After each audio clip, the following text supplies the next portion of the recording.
마켓콕 헤드라인 시간입니다. 어제 장마감 이후부터 개장 전까지 중요한 소식들 함께 정리해 보겠습니다.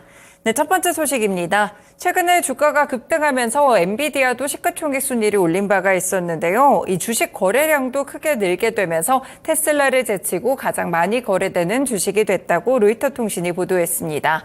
최근에 30거래일 동안 하루 평균 약 40조 원어치의 엔비디아 주식이 거래되면서 같은 기간 일평균 거래액이 220억 달러 정도였던 테슬라를 앞섰다고 전했는데요. 테슬라는 하루 거래액 350억 달러를 여러 차례 웃도는 등 미국 증시 거래를 압도해 왔었는데 이제는 엔비디아로 그 자리가 넘어가게 된 것입니다. 이와 더불어서 인공지능 대장주와 함께 AI 열풍의 최대 수혜주로 꼽히고 있는 슈퍼마이크로 컴퓨터 역시나 거래가 큰 폭으로 늘었다고 하는데요. 엔비디아와 슈퍼마이크로를 합친 거래액은 거래상위 10개 종목의 거래액 가운데 40% 이상을 차지했습니다. 당일 거래상위 10종목에는 테슬라, 메타, 애플, 아마존, 마이크로소프트 등이 함께 포함됐는데요. 엔비디아는 최근에 AI 붐을 타고 강한 주가 상승세를 이뤄내고 있는데 일단 간밤에는 실적 발표를 하루 앞두고 약간 주춤했다는 점도 함께 체크를 해보실 필요가 있겠습니다. 네, 두 번째 소식은 단독 보도입니다. SK하이닉스가 오는 3월 세계 최초로 5세대 HBM3E 양산을 시작하게 됩니다. 다음 달 중에 초도 물량을 엔비디아에 공급한다는 계획인데요. 메모리 반도체 빅3 가운데 SK하이닉스가 가장 먼저 HBM3E의 양산과 공급사 납품에 들어가면서 지난해에 이어 올해도 이어지는 글로벌 HBM 경쟁에서 승기를 잡았다는 평가가 나오고 있습니다. 일단 HBM3E 개발을 공식 종료했는데요. 반년에 걸친 진행된 엔비디아의 성능 평가를 무사히 마치게 된 것입니다. 현재 반도체 제품 개발은 총 1에서 9단계까지 9단계 정도로 나뉘게 되는데 현재 모든 과정을 완료하고 마지막 단계인 램프업, 그러니까 생산량 증대에 들어갔다고 합니다. 일단 램프업까지는 마무리된 것으로 의미하지만 성능 면에서 이제부터 생산되는 HBM3E들은 모두 엔비디아 납품이 즉각적으로 가능한 수준이 됐다라고 볼 수가 있겠는데요. 3월 중에 엔비디아의 최종 제품 품질 인증을 획득하고 바로 양산과 납품에 착수하게 된다는 소식 전해드립니다. 일단 SK하이닉스가 제공하는 HBM3E는 엔비디아가 2분기 말이나 3분기 초쯤에 출시될 이 차세대 AI용 GPU B100에 들어가게 됩니다. 네, 세 번째 소식도 단독 보도입니다. 삼성전자가 인공지능 연산의 두뇌 역할을 할 차세대 AI 반도체 개발에 착수했습니다. 인간처럼 생각하고 행동하는 범용 인공지능 개발을 위해서 미국 실리콘밸리의 특별 연구 조직을 신설하고 이 분야의 최고 전문가들이 영입했다고 하는데요. 삼성전자의 이 조직은 AGI 컴퓨팅 랩이라는 명칭으로 운영되고요. 미현지에서는 마이크로 아키텍 수석 개발자 같이 핵심 인력 채용 공고를 내면서 조직을 확대하고 있습니다. 그동안은 이 HBM-같이 연산을 돕는 메모리 반도체 중심으로 삼성전자도 시장에 대응해온 바가 있었는데요.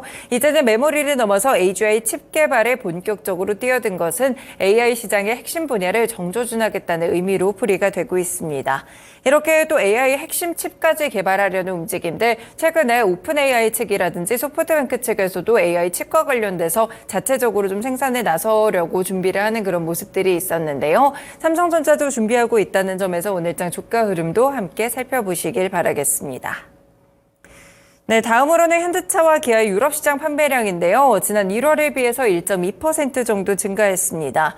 현대차는 유럽 시장에서 41,788대를, 기아는 44,737대를 각각 판매했고요. 지난해 같은 달과 비교했을 때 현대차는 6% 증가했고 기아는 3% 감소했습니다. 주요 차종의 경우에는 현대차는 투싼, 코나, i20 등이었는데요. 일단 기아의 주요 판매 차종은 아직까지 공개가 되지 않았고요. 친환경 모델의 판매 실적은 투싼이나 코나, 아이오닉 5까지 전반적으로 상승세를 기록하는 흐름을 보이기도 했습니다. 최근에 저 PBR로 묶이면서 이 주가의 변동성이 좀 있는 현대차와 기아 주가 한 번 더 확인해 보시길 바라겠습니다. 다음 소식입니다. IB 업계에 따르면 LG 디스플레이가 BOE, CSOT와 이 재무적 투자자 4곳에서 5곳 정도로부터 인수 의향서를 받았다고 합니다. 현재 LG 디스플레이는 이르면 상반기 인수 후보를 선정한 이후에 매각 대금을 1조 원 중후반대로 예상되는 이 LGD 공장 매각을 좀 보실 수가 있을 것 같은데요. 이 중국의 광저우 공장이 대상입니다. 첫 해외 생산 기지로 2014년 가동을 시작했었고 약 4조 원 정도가 투입됐는데요. 일단 2021년 정도에는 코로나를 지나게 되면서 재택근무 확대가 됐고 LCD 패널 수요가 늘어나면서 반짝 호황을 누리기도 했습니다. 하지만 패널 가격은 계속 하락세를 걸었고요. 결국에 지난해 2조 5천억 원이 넘는 적자를 내게 됐고 광저우 공장을 팔아서 현금을 확보해 OLED 전환으로 속도를 내기로 결정을 했습니다. 일단 LG 디스플레이는 계속해서 OLED를 위한 실탄을 마련하는 분위기인데요. 이렇게 광저우 공장 매각에 나선 부가 더불어서 지난해 3월에는 LG전자로부터 1조 원을 차입하고 올해는 1월에 6억 달러 규모의 신디케이트론을 일으켜서 투자금을 마련한 바가 있습니다. 현재 1조 3,600억 원가량의 유상증자를 진행되고 있다는 점 함께 체크를 해두실 수 있겠습니다. 마지막 소식 봅니다. 이륜차 제조 전문업체 KR모터스가 매각 9년 만에 다시 한번 매물로 나왔습니다. 어제는 단독 보도가 있었는데 이후에 좀 확인이 된 것으로 보이고요. 일단 대주주인 LVMC 홀딩스는 회사 경영권을 포함해서 최대 주주 지분을 매각하기 위해 KB증권을 매각 주관사로 선정한 상태라고 공시했습니다.